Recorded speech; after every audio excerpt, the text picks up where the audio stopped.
అందరికి నమస్కారం. ముందుగా ఒక తమిళ్ సినిమాని పాన్ ఇండియా సినిమా చేసిన శంకర్ గారికి, ఒక తెలుగు సినిమాని ఇప్పుడు గ్లోబల్ సినిమా చేసిన రాజమౌళి గారికి ఫిలిం ఇండస్ట్రీ తరపున బిగ్ కృతజ్ఞతలు sir.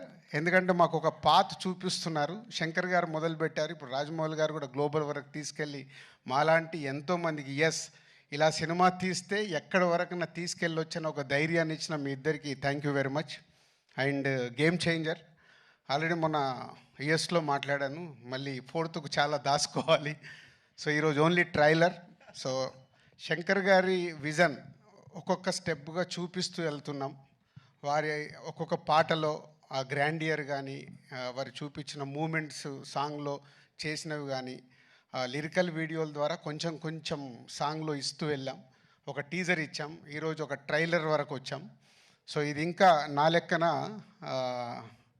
40-50%.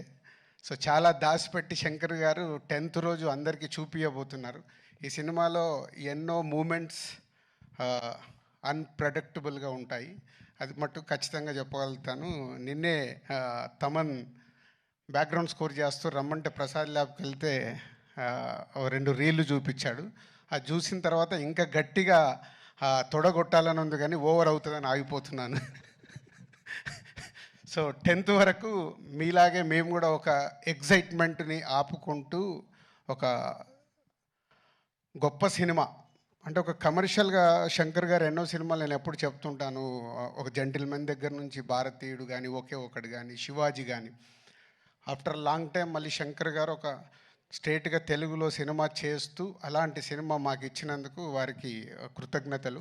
And Ram Charan global star, RRR తర్వాత ఒక గ్లోబల్ స్టార్ హీరోతో చేస్తున్నందుకు, ఈ సినిమా రిలీజ్ తర్వాత రామ్ చరణ్ గారు ఇంకా ఇంతింతై వటుడింతై లాగా పాన్ ఇండియానే కాదు గ్లోబల్ అదర్ కంట్రీస్లో కూడా చాలా అప్రిషియేషన్ వస్తుంది.